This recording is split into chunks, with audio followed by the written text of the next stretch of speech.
வணக்கம் மக்களே. பும்ராக்கு பதிலா இவரா அதிர்ச்சியில இருக்காங்க ரசிகர்கள். அதை பத்தி தான் இப்ப நம்ம இந்த வீடியோல பார்க்க போறோம். இந்திய கிரிக்கெட் அணி தற்போது நடைபெற்று முடிந்த சாம்பியன்ஸ் டிராபி தொடர அணியோட முன்னணி வேகப்பந்து வீச்சாளர் ஜஸ்பிரிட் பும்ரா இல்லாமையே வெற்றி பெற்றாங்க.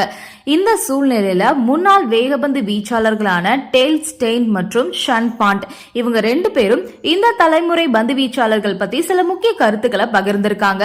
இப்போ உலகத்தோட தலை சிறந்த வேகப்பந்து வீச்சாளரா திகழக்கூடிய இந்திய அணியோட ஜஸ்பிரிட் பும்ரா காயம் காரணமா சமீபத்துல நடந்து முடிஞ்ச சாம்பியன்ஸ் டிராபி தொடர்ல விளையாடல. இதுக்கு முன்னாடி நடைபெற்ற ஆஸ்திரேலியா அணிக்கு எதிரான 5 டெஸ்ட் போட்டிகள் கொண்ட தொடர்ல அதிக விக்கெட் வீழ்த்தி இருந்தாரு அப்படின்றது குறிப்பிடத்தக்கது. அதே மாதிரி அதுக்கு முன்னாடி நடந்த T20 உலக கோப்பையிலுமே இந்திய அணி வெற்றி பெற முக்கியமான காரணமா இருந்தாரு பும்ரா. பும்ராவை பொறுத்தவரை ஏற்கனவே வகுத்த திட்டத்தோட களம் இறங்காம ஆட்டத்தோட சூழ்நிலையை புரிஞ்சுக்கிட்டு அதுக்கு தகுந்த மாதிரி பந்துகளை பேட்ஸ்மேனுக்கு போடுவாரு.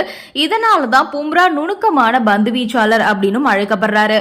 இந்த சூழ்நிலையில தென்னாப்பிரிக்காவோட முன்னாள் கிரிக்கெட் வீரர் ஸ்டைன் மற்றும் நியூசிலாந்தோட முன்னாள் கிரிக்கெட் வீரர் ஷன் பாண்ட் இவங்க ரெண்டு பேரும் என்ன சொல்லிருக்காங்க அப்படின்னா, பும்ரா மற்றும் ரபாடா இவங்க ரெண்டு பேருமே தங்கம் மாதிரியான வீரர்கள் அப்படின்னும் மற்ற 70% பந்து வீச்சாளர்கள் தாங்கள் என்ன செய்யறோம் அப்படின்றதே புரிஞ்சு கொள்ள முடியாம இருக்காங்க அப்படின்னு பேசிருக்காங்க.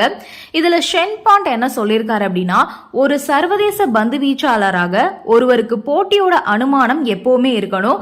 போட்டியில தான் என்ன செய்யறோம் அப்படின்றத அவர் சிந்திச்சு செயல்படணும். 70% பந்து வீச்சாளர்கள் தாங்கள் என்ன செய்யறோம் அப்படின்றதே தெரியாம இருப்பாங்க. நான் என்னோட கேப்டன் கிட்ட கூட சொல்லுவேன், ஒரு பந்து வீச்சாளர் என்ன சொல்ல வராரு அப்படின்றத சொல்றதுக்கு முதல்ல நம்ம அவங்களுக்கு அனுமதி கொடுக்கணும் அப்படின்னு சொல்லியிருக்கேன். உலகத்தோட சிறந்த பந்து வீச்சாளரா இருக்கக்கூடிய பும்ராவை பார்த்தா அவர் என்ன செய்யறாரு அப்படின்னு நல்லாவே தெரியும். அவர் தன்னோட உள்ளுணர்வை நல்லாவே பயன்படுத்திக்கிறாரு. திறமையோட கலவை, கடின உழைப்பு, பேட்ஸ்மேனுக்காக தயாராகும் விதம் உள்ளிட்ட விஷயங்களால தான் அவர் இப்போ நம்பர் 1 பவுலரா திகழ்ந்துட்டு இருக்காரு. அதோட தென்னாப்பிரிக்கா அணியோட ரபாடா இதே மாதிரியான திறமையை தான் பெற்றிருக்காரு. இவங்க ரெண்டு பேருமே தங்கம் மாதிரியானவங்க.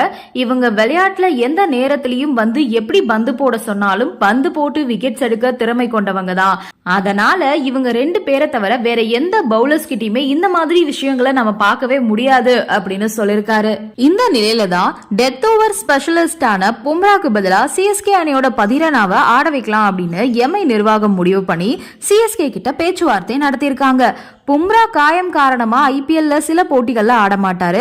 அதனால சிஎஸ்கே கிட்ட இருந்து டெத் ஓவர் ஸ்பெஷலிஸ்டான பதிரனாவை கேட்டிருக்காங்க எம்ஐ நிர்வாகம். ஆனா சிஎஸ்கே நிர்வாகம் இதுக்கு ஒத்துக்கலையா. சிஎஸ்கே கிட்ட இருக்கிறதே பதிரனா மட்டும்தான். அப்படி இருக்கும்போது அவ்வளவு சீக்கிரமா தூக்கி கொடுத்துருவாங்களா என்ன? பாண்டியாவை குஜராத் கிட்ட இருந்து வாங்கின மாதிரி பதிரனாவை சிஎஸ்கே கிட்ட இருந்து வாங்கலாம் அப்படின்னு நினைச்சு கனவு காண்டுட்டு இருந்த மும்பைக்கு பெரிய ஏமாற்றமா போயிடுச்சு. நன்றி, வணக்கம்.